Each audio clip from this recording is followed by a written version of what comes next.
Trees, speak in your leaves, please, and streams, tell me your dreams. Trees, speak in your leaves, please, and streams, tell me your dreams. Boa tarde, Vanusa. Boa tarde. Obrigada por aceitar o convite em conversar conosco. Eu sou a Daniele Viegas e estou aqui representando o grupo Vozes do Sul Global sobre o Antropoceno, com sede no Instituto Max Planck, na Alemanha. Em nome do grupo, eu agradeço muito por tu disponibilizar o teu tempo e teu conhecimento para conversar conosco. Então, Vanusa, eu vou começar te perguntando se você pode falar sobre a história do Quilombo do Abacatal para nós. Primeiro eu vou me apresentar, e aí eu sigo já nessa primeira pergunta. Tá? Agora, Mojubá, eu peço a bênção e a licença aos meus mais velhos e mais novos, a toda a ancestralidade que me orienta, que me sustenta, que me permitiu estar nesse lugar de fala. Meu nome social é Vanusa Cardoso, meu nome ancestral é Maberu Info, eu sou neta da Rosa, da Matilde, sou filha da Raimunda, sou mãe do Felipe, da Tamires, do Thales, sou avó da Ana Luísa.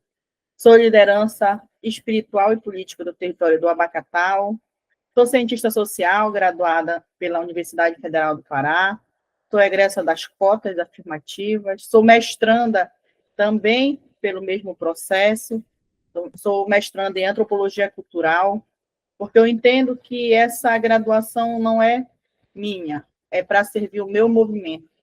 E eu pretendo trabalhar com laudos antropológicos, com RT&D, para fortalecer a luta pela titulação territorial dos meus iguais.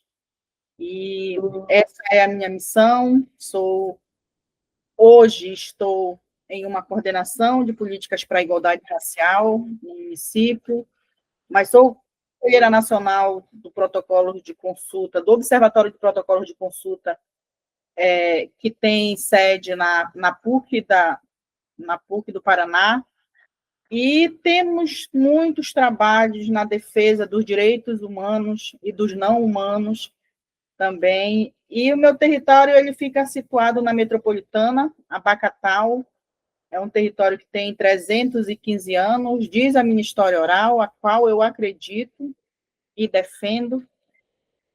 O meu território está situado na metropolitana, no lado sul de Ananindeua, onde você pisou, onde você conseguiu pisar. Abacatal, ele tem 518 hectares, hoje somos 162 famílias, aproximadamente 500 habitantes. Estamos classificados numa área periurbana, não é Abacatal que vem para a cidade, mas é a cidade que vai na direção do Abacatal. A comunidade ela vive diretamente da agricultura familiar, com os quintais produtivos, onde a maioria da produção é o açaí, o cupuaçu e a roça de mandioca, com hortas, com pequenas hortas, com a criação de pequenos animais, como porco, galinha caipira e peixe dentro do sistema,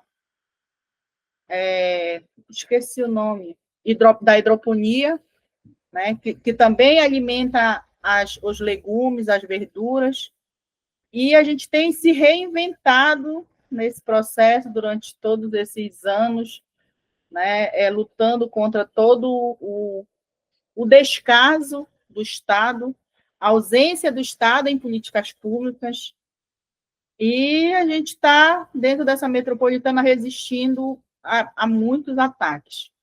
Hoje, Abacatal é esse território, né, classificado periurbano. Toda a produção que a gente tem no Abacatal é distribuído nos bairros do entorno da comunidade, no centro de Ananindeua, que é uma feira, onde tem uma feira, um espaço onde os produtores vendem seus produtos, mas os outros agricultores, eles distribuem nos bairros do entorno. Então, a produção, ela gira em torno da comunidade, a gente compra de nós mesmos as produções.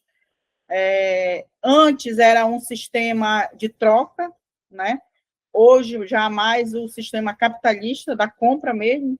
Então, quem faz farinha, quem não tem, compra de quem produz, o açaí, a galinha caipira, os legumes como cheiro verde, caruru, couve, jambu, todas essas outras, macaxeira, todas as outras, os outros legumes e verduras que são produzidos também são vendidos dentro da comunidade e no entorno.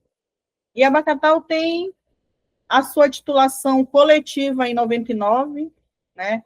A partir de um processo de lutas, muitas lutas, com a presença muito forte do movimento negro urbano, o SEDEMPA, foi quem, junto com um grupo de religiosas da Igreja Católica, as irmãs missionárias do Coração Eucarístico, que levaram até a comunidade como é que eu vou dizer? Elas eram missionárias e eram da congregação de formar comunidades, né? De construir comunidades. E aí, quando chegaram no Abacatau, em um momento onde Abacatau tinha voltado ao processo escravocrata, né? Onde na década de 60, 70, um ser humano, para eu não falar uma outra palavra, um ser humano mal intencionado, usou de má fé e começou a cobrar dos trabalhadores para vender a produção. Então, ele criou um processo de arrendamento, sendo que ele não trabalhava, mas quem ganhava mais era ele. E aí, a partir disso, ele fez com que as pessoas, as famílias, elas não fugissem desse imbróglio que ele criou, né? Que era um sistema, que era só ele que manobrava, né? E hoje a gente fala claramente sobre isso, porque a comunidade ela voltou ao sistema escravocrata, mesmo sem saber, né? E aí, ao se rebelarem contra esse processo, meu pai e outras pessoas, né, houveram muitas lutas. O terreno foi vendido, a gente teve a tentativa de expulsão por 2 vezes, as casas foram derrubadas para pressionar a comunidade a sair do território. A minha casa foi derrubada quando ainda era criança. Enfim, então eu cresci nesse ambiente de resistência e de luta. Hoje, quando as pessoas falam assim, que eu sou guerreira, não foi uma opção, eu não escolhi, né? Eu fui arrebatada para esse mundo de lutar, precisava lutar, né? E aí eu era a primeira do papai com a mamãe, ou eu cuidava das minhas irmãs, somos 5 irmãs, menores, enquanto o papai saiu do território por ser ameaçado, né? A mamãe tinha que trabalhar para sustentar, e aí eu ficava cuidando dos menores, né? E dos outros primos também. Nós somos de famílias grandes, né? Então era normal que os pais iam trabalhar e as crianças ficavam, né? Então o espaço da comunidade, a gente sempre fala que o filho não é só do pai e da mãe, é da comunidade, porque todos têm responsabilidade social, né, cultural, por qualquer que seja. Então, eu sempre aprendi que qualquer perda não é de uma pessoa, é de todo mundo.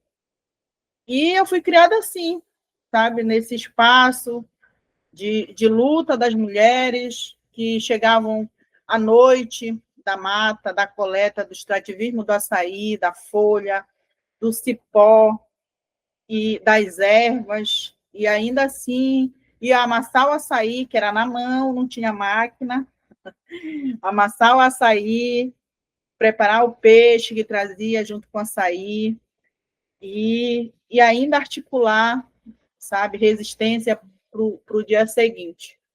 Então, a Bacatau, eu sou constituída, atravessada dessas muitas resistências, né? Eu fui criada extremamente por mulheres. A minha vida, assim, ela é atravessada pela força e pela condução de mulheres, que se diziam analfabeta por não saber escrever, ler e escrever, mas sabiam conferir dinheiro, sabiam falar de outras coisas, eram sabedorias que eu não tenho explicação, assim, sabe, para descrever essa sabedoria. Hoje eu fico observando, tem várias das minhas sobrinhas, filhas, que estão na academia, mas não passam nem perto da sabedoria das que não sabiam ler e escrever, né? Elas sentiam, elas observavam, eram muito observadoras, e elas sabiam, de fato, encaminhar. São sabedorias inexplicáveis, assim, né? Sabedoria do tempo, se guiava pela lua, a lua que podia, a lua que não podia, a lua que era boa, que não era. Então, tinha todo esse cuidado que hoje banalizou muito. E, para além de banalizar toda essa sabedoria, toda essa vivência, essa troca com a natureza, a gente tem enfrentado também o desafio, né, das questões climáticas. E esses desafios, eles atingem diretamente os nossos corpos, né? O corpo da mulher, a mulher que está ali na roça, a mulher que planta, que colhe, que sabe, que vê a percepção da terra, sabe que a terra está muito seca, que a terra já não é mais fértil como era, não é a mesma umidade, não é a mesma textura que era. Então, tudo isso a gente precisava sentir antes de plantar, né? Se escolhia o lugar da roça, eu lembro quando eu era pequena, se escolhia o lugar da roça, se roçava.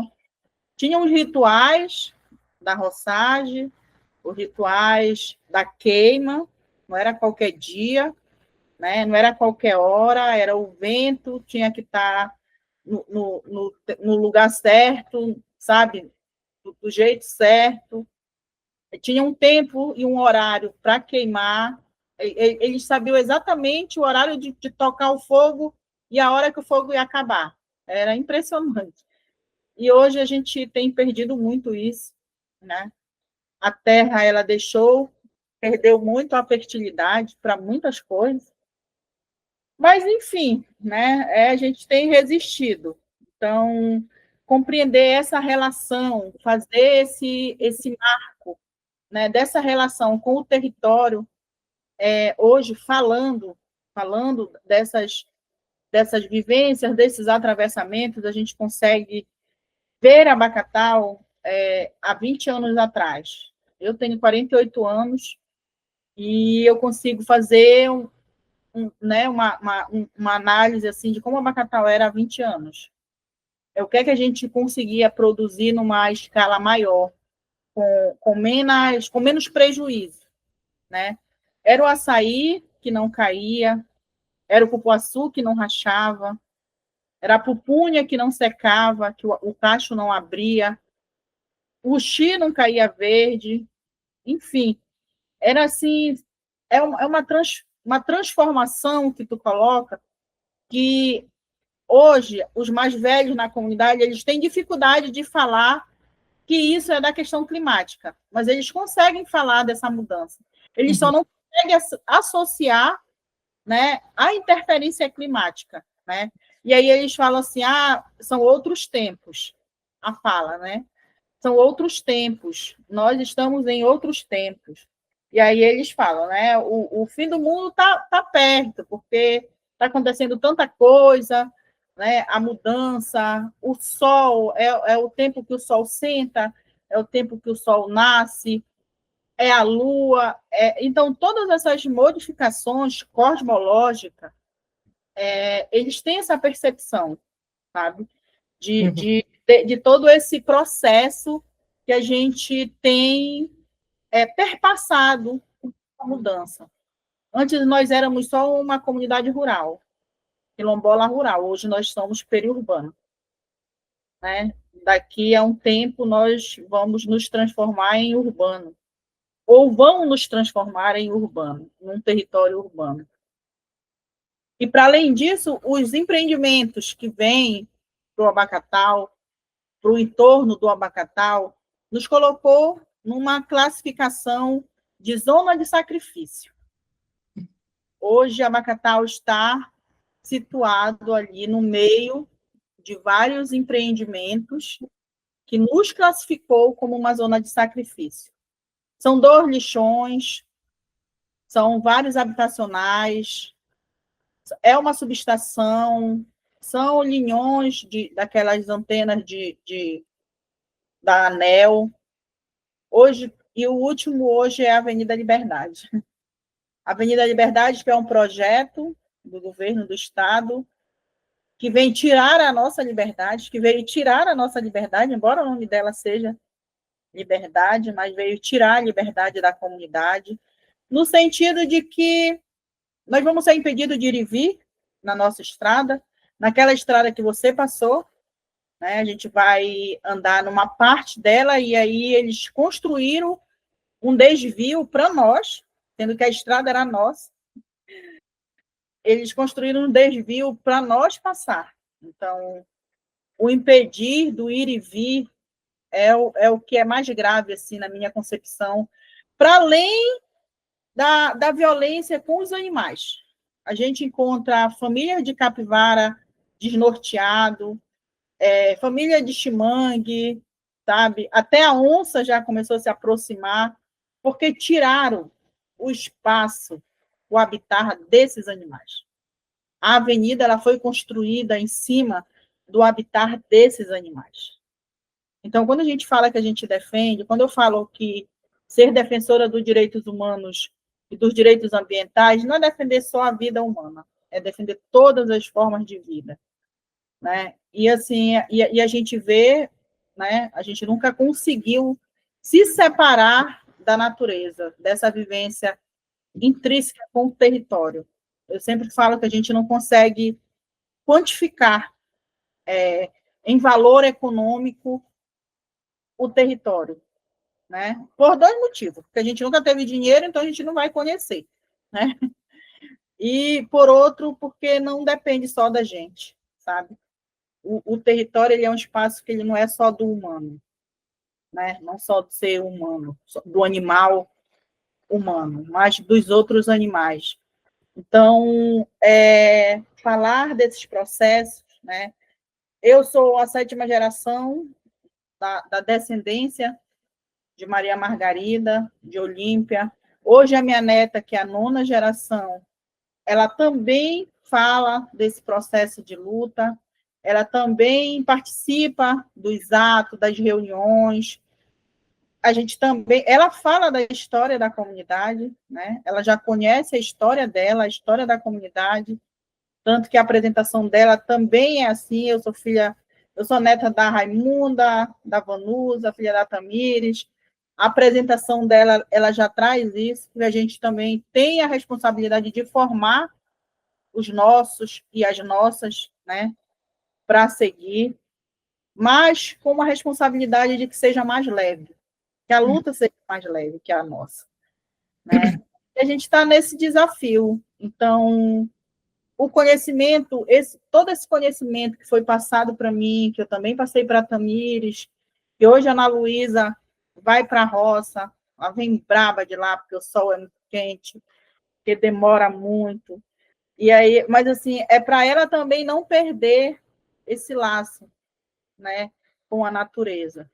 Então, levar ela no igarapé, levar ela no ritual de cura, levar ela em todos esses processos, mostrar de onde a gente veio, onde a gente está e onde a gente quer chegar, mas que a gente não perca esse laço com o território, com os conhecimentos ancestrais, né?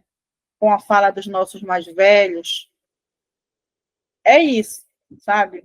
É responsabilidade, é ter responsabilidade com quem lutou antes de mim, com quem me permitiu estar, de fato, nesse lugar. Muitas de mim não tiveram essa oportunidade, não conseguiram chegar.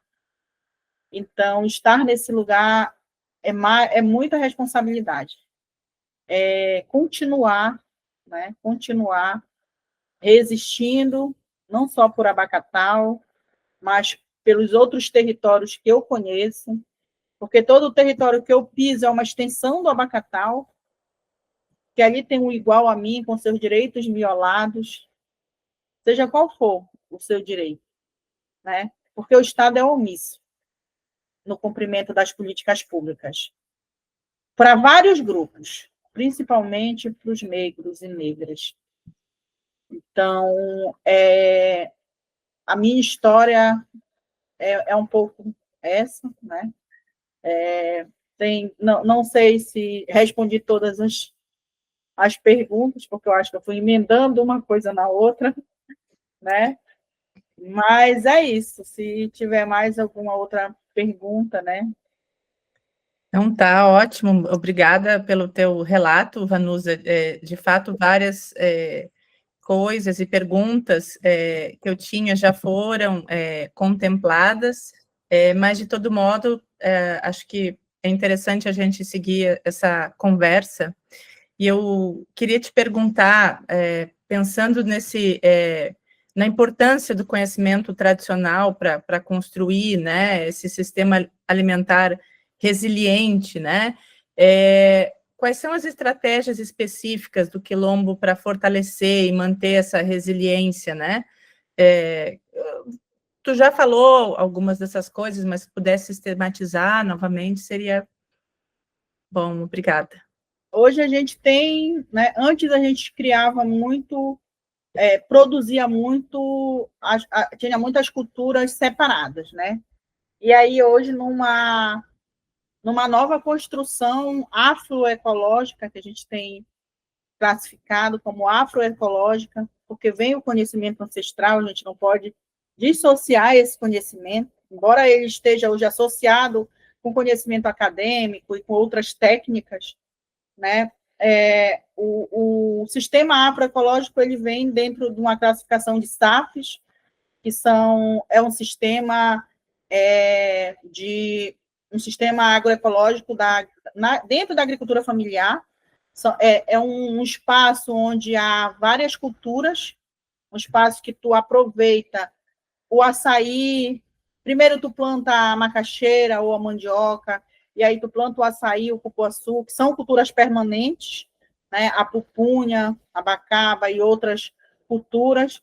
Então, hoje a gente tem os espaços dessas SAFs, desses sistemas agroecológicos, e na construção a gente voltou muito à produção dos pequenos animais, da galinha caipira, da criação de porco. Então, a gente tem, né, está fazendo também um caminho de volta essa nova geração, né, essa nova geração da praticidade, né, do empacotamento, de muita coisa envelopada, enlatada, sei lá. Então, a gente tem feito uma desconstrução sobre isso, principalmente na escola, de descascar mais e desenlatar menos, né? Então, dentro da produção também da horta comunitária, da horta familiar, seja ela como aquele grupo veja necessário, né? E trabalhar uma alimentação saudável para a comunidade e para fora da comunidade também. Então, a gente não usa nenhum produto com agrotóxico, né? A gente faz o adubo que é dentro do sistema esqueci o nome do sistema, de compostagem, dentro do sistema de compostagem. Então, é uma área da comunidade onde se faz uma quantidade bem maior, e aí as pessoas elas retiram essa compostagem para adubar. A gente também está com um projeto do minhocário, que é um dos melhores adubos, né, que é a fezes da minhoca. Então, dentro de um sistema também mais coletivo, né, e só o fato da gente ter o alimento, que é a galinha, que é o porco, que é o peixe, tem a farinha, tem o açaí, né, e os temperos a gente compra bem menos de fora, né? Então, o que a gente não tem hoje em grande escala no Abacatal é o café, é a açúcar, mas o óleo de soja é usado a banha, né? A banha do porco, enfim. Então, a gente tem reinventado também, né, para contrapor esse sistema consumista, né, consumista de tudo está empacotado, tudo está enlatado, tudo tem conservantes, e a gente também começou a perceber um aumento muito grande da obesidade na comunidade, e isso trouxe uma preocupação, né, para todo mundo, e a gente tem feito, se reinventado dessa forma, né, no sistema de SAFs, no sistema da produção, no sistema da alimentação saudável. Então, grande parte da comunidade que tem o seu quintal produtivo, ele também tem essa linha, está seguindo a linha, né, agroecológica. Isso para a gente pode ser pequeno aos olhos do município ou do estado, mas para nós é muito importante. E Vanusa, tu és a 7ª geração de uma linhagem de mulheres, né, no Quilombo. Qual é a importância específica das mulheres que você percebe para a manutenção desses sistemas alimentares resilientes? Então, as mulheres, desde que eu me entendo por gente, estavam na frente, né, das lutas, dos frontes. E são essas mulheres que produzem, que cuidam, que vendem nas feiras, né, essas mulheres que estão ali todos os dias no cuidado com a horta, com a produção, seja ela no cuidado da galinha, da horta, da roça, quem capina, quem mais capina são mulheres, né, na produção mesmo da farinha também, tem mulheres que fazem todo o processo da roça, da queima, da planta, do arrancar, do torrar a farinha. Então, são grupos assim específicos de mulheres que estão à frente.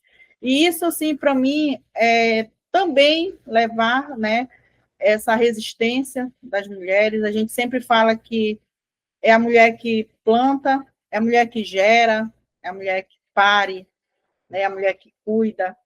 Então, a gente fala, se não for por nós da revolução, não vai ser por mais ninguém. Porque dificilmente o homem tem a mesma sensibilidade, embora alguns até tentem, né? A gente tem observado homens que buscam, de alguma forma, apresentar essa sensibilidade, mas não é da mesma forma. Então, é diferente o cuidado, o olhar, o sentir da mulher, né, diante de todo esse processo, desde do cuidado com a terra, do cuidado com a família, da venda, de várias outras coisas.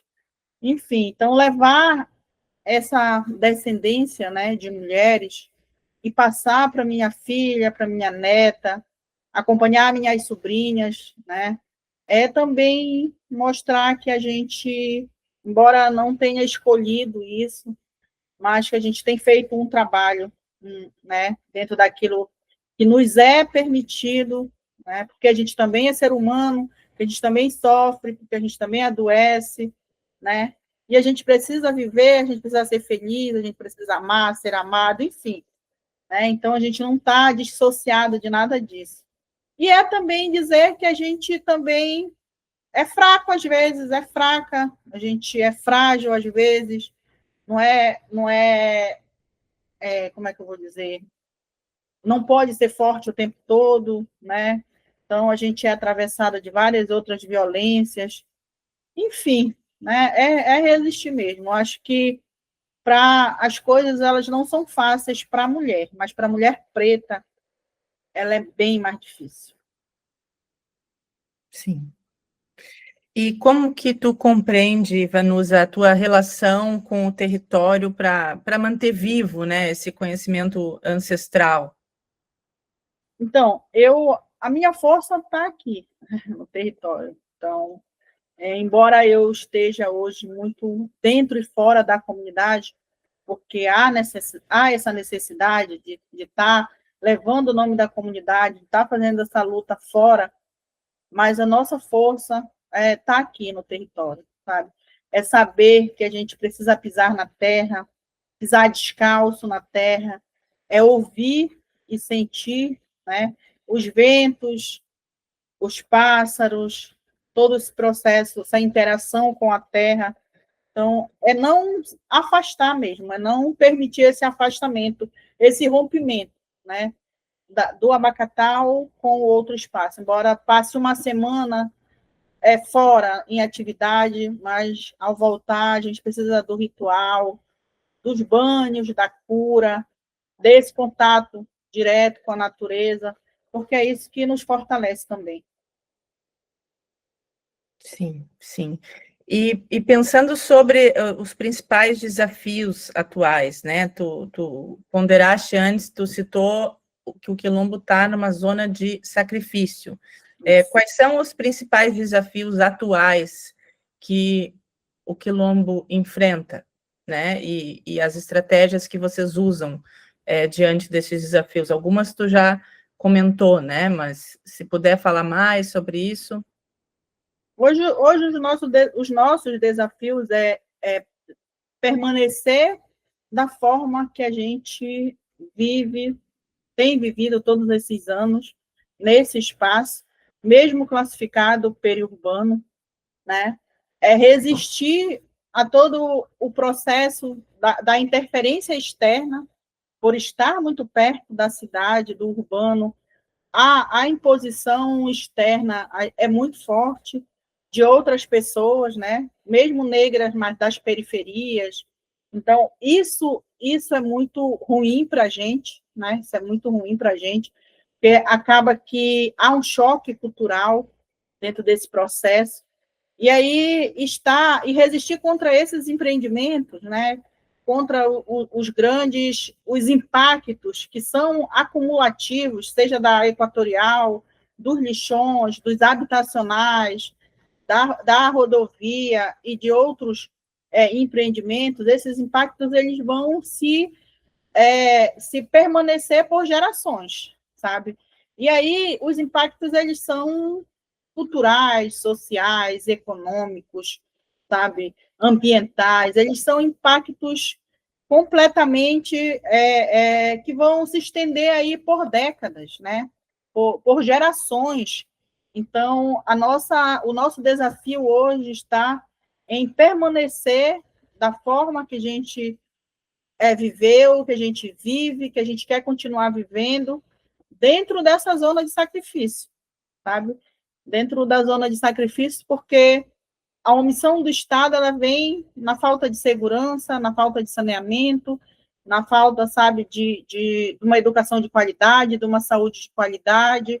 E aí hoje a gente consegue perceber que a Bacatau está estrangulado, sabe? E isso, a zona de sacrifício é isso, é mostrar que a gente está pressionado nesse local ali, cercado de empreendimentos, e ainda assim é a única área verde, maior área verde considerável dentro da metropolitana, que mantém a bacia de água potável, que é o Bolônia, que é vizinho da comunidade, sabe?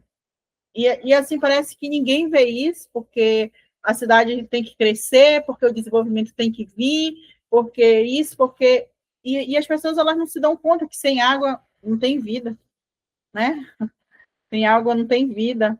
Então, sem a natureza não tem vida, né? A gente está nesse processo de não retorno, né, do aquecimento, e eu acho que não tem como voltar, porque o ser humano ele continua, né, nesse processo capitalista de querer, né, sei lá, de muitas coisas e não olha para a natureza, não respeita a natureza. E a natureza, ela dá sinais, né? É a seca extrema, onde nunca tinha secado, é o alagamento, onde nunca tinha alagado, né? O deslizamento, é o fogo, é a queima, sabe? Então, assim, a natureza, ela dá sinais há muito tempo, e aí, né, o homem, o capitalismo, o consumismo, não deixa que a gente também veja isso, respeite isso. Né? A gente tem falado, eu falo que eu não tenho muitas esperanças que essa COP ela mude alguma coisa, porque ela já está sendo um processo violento antes, né?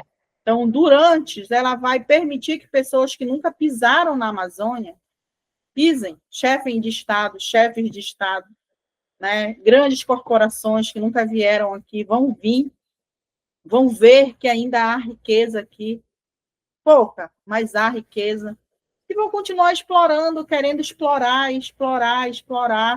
Então, eu acho que pós-COP vai ser um caos social,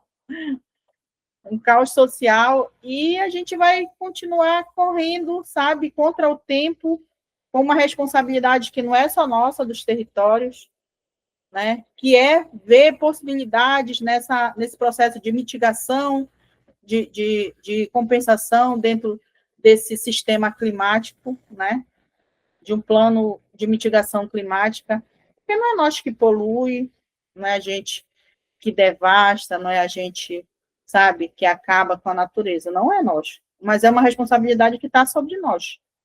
Então, isso é muito caro para a gente, ser responsável pelo mundo, e o mundo não está nem aí para nós. Então, é muito caro, né? É muita responsabilidade para a gente, porque o planeta vive sem nós, mas nós não vivemos sem o planeta. Né? Sim. E dentro dessa perspectiva, Vanusa, como é que você percebe as políticas públicas? Você acredita que elas podem contribuir para uma gestão mais respeitosa desses territórios ancestrais? E como é que tu enxerga também o papel dos povos da floresta nesse cenário, né? Especialmente do Quilombo do Abacatal? A gente sempre, dentro das nossas possibilidades, a gente sempre fez isso, né? Trabalhar a agroecologia, trabalhar o sistema de SAPs para evitar áreas maiores. A gente tem a reserva legal dentro do território, porque a gente entende que essas áreas, elas que sustentam as fontes de água, as cabeceiras dos rios. Então, a gente sabe disso e a gente faz isso. Né? Agora, as políticas públicas, dentro desse processo do capital verde, seja ele da forma que dê, do crédito do carbono, de não sei o quê, né?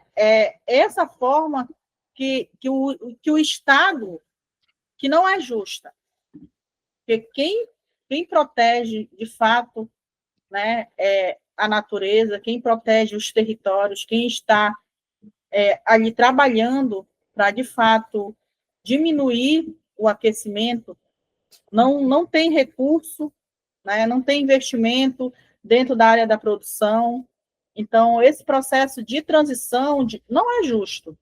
Então, a política ela deveria ser uma política, fala muito da transição energética, né? A gente está falando. E hoje, aqui no Pará, a gente tem visto assim, carros híbridos, carro totalmente elétrico, mas aí a energia é solar, mas para essa energia solar, para essa transição, é um processo muito caro, que as comunidades não têm condições de construir uma placa solar, 2 placas solares que sejam, porque o processo da implantação é caro, né, do acompanhamento, sei lá como é que fala, também é caro. Então, não é uma transição justa. Não está sendo uma transição justa. E aí, quem vai sentir mais é quem não tem dinheiro, é quem não teve esse financiamento justo, é quem está lá na ponta, no território, que não tem condições, de fato, né, de fazer essa transição quando ela vir de uma vez, porque de verdade, eu não acredito que vai acabar com o combustível fóssil. Eu não acredito nisso. Eu dificilmente, assim, eu ainda não vi nenhum uma proposta para substituir os combustíveis fósseis. Então, dificilmente a gente vai se libertar, sabe, desse processo. Mas, enfim. Bom, Vanusa, eu te agradeço muito pelo teu depoimento, por compartilhar tuas impressões, tua trajetória, enfim, teu conhecimento conosco, não é? Obrigada novamente. Eu própria já testemunhei muitas, né, dos fatos, né, que tu nos relatou ao visitar o Abactal, ao visitar a Marituba, né, muito próximo, né, enfim, então compacto de muitas das tuas impressões, né? Obrigada. Obrigada, né, em nome do grupo, nós somos gratos pela tua entrevista. E, para encerrar, nós temos uma questão formal. Eu vou pedir, por gentileza, que tu repita o teu nome, a data e o horário da nossa entrevista, e que tu nos autorize a reproduzir o conteúdo para fins acadêmicos do que você falou aqui hoje para nós. Ok. Sou Vanusa da Conceição Cardoso, sou liderança do território quilombola do Abacatal, autorizo o meu uso de fala e de imagem, a entrevista prestada hoje, às 14 horas, para o grupo de estudo, eu não lembro o nome, mas na pessoa da Daniele. Então, é de consentimento meu, né, que vocês possam usar as falas e a imagem desta entrevista.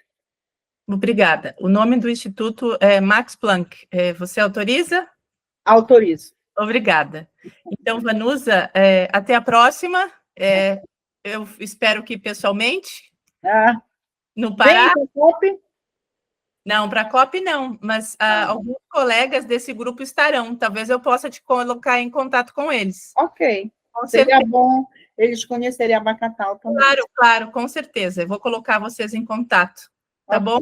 Ok. Então, obrigada. Eu encerro aqui, então, a entrevista. Vou também encerrar a gravação. Obrigada, Vanusa. Ok. Boa tarde. Boa tarde.